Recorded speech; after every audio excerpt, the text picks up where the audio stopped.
Bonjour à toutes et à tous. Cette semaine, je vais vous faire une introduction très courte et à la place vous proposer une expérience de prière différente. Comme d'habitude, nous prierons pour les intentions de la semaine afin d'aider et de soutenir les personnes qui en ont fait la demande.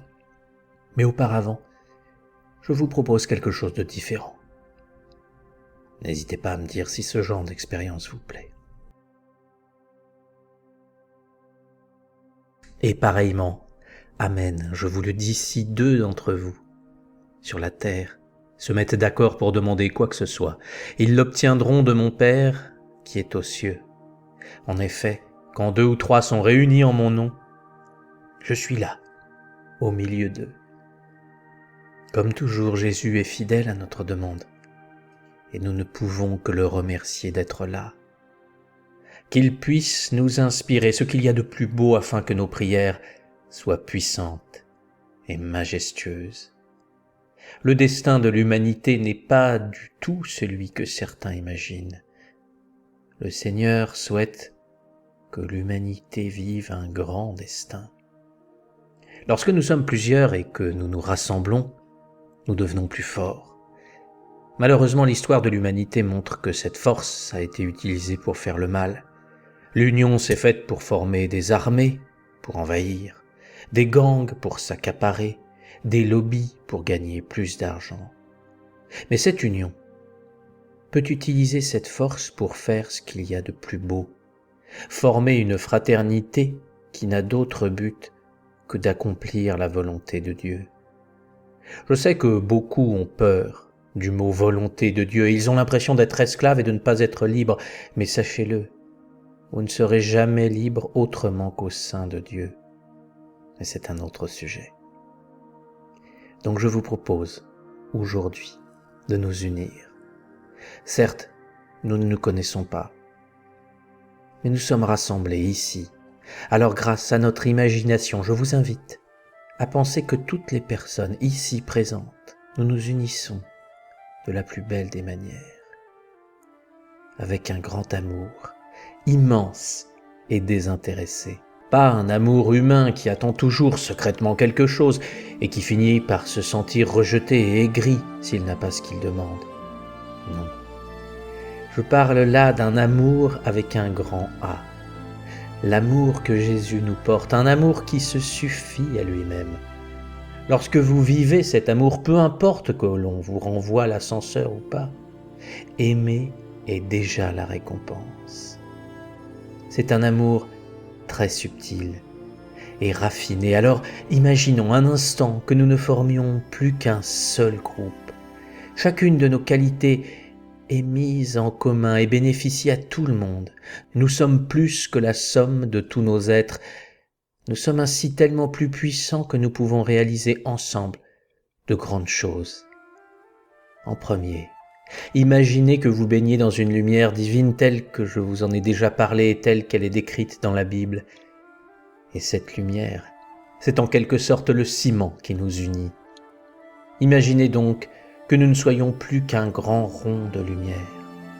Vous êtes à la fois vous-même, mais aussi possédez toutes les richesses de chacun. Le groupe que nous formons nous nourrit collectivement et nous le nourrissons individuellement. Nous sommes plus qu'une trentaine d'individus rassemblés derrière leur clavier ou leur écran. Nous sommes un, comme le souhaite le divin. Et ainsi unifiés et baignant dans la lumière, imaginez que nous sommes dans la paume du Christ. Et celui-ci nous envoie sur terre afin que nous participions au travail du ciel. Comme nous sommes envoyés par le Christ, nous allons là où c'est le plus nécessaire.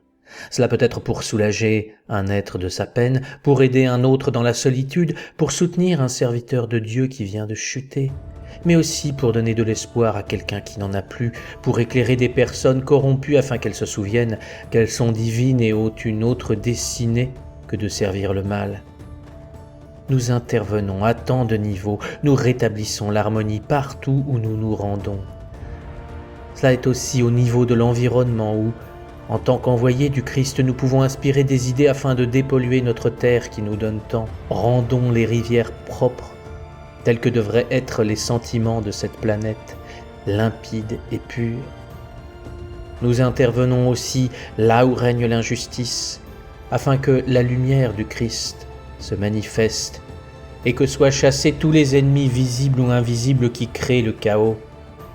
Le Christ sait précisément là où il y en a le plus besoin, mais il a besoin de personnes qui choisissent de l'aider, et c'est ce que nous faisons. Et comme nous sommes unis et forts, alors ce que nous réalisons ici et maintenant bouleverse les desseins des forces obscures. Prier, ce n'est pas que marmonner des phrases sans en comprendre le sens en pensant à autre chose. Prier, c'est être le bras des forces célestes.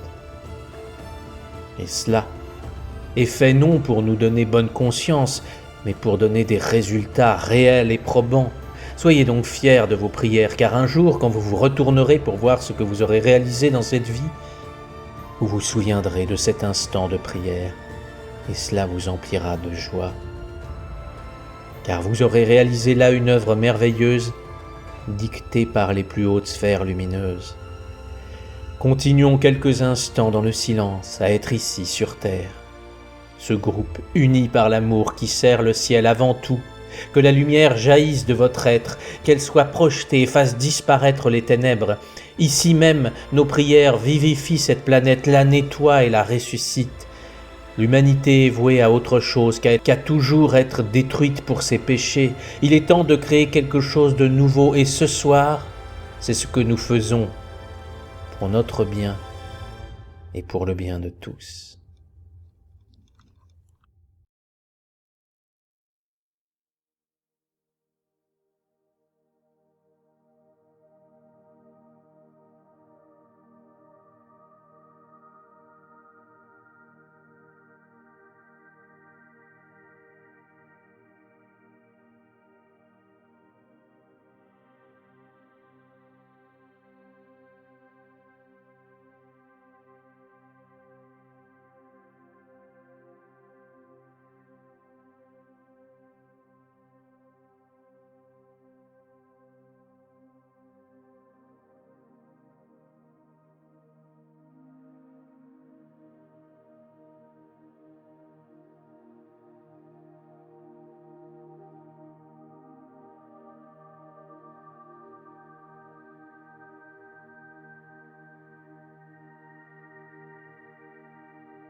Voilà, j'espère que vous avez aimé cette expérience.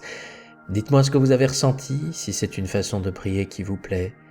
Je vous envoie à toutes et à tous mes meilleures pensées, que la lumière céleste vous éclaire et vous guide, paix et amour.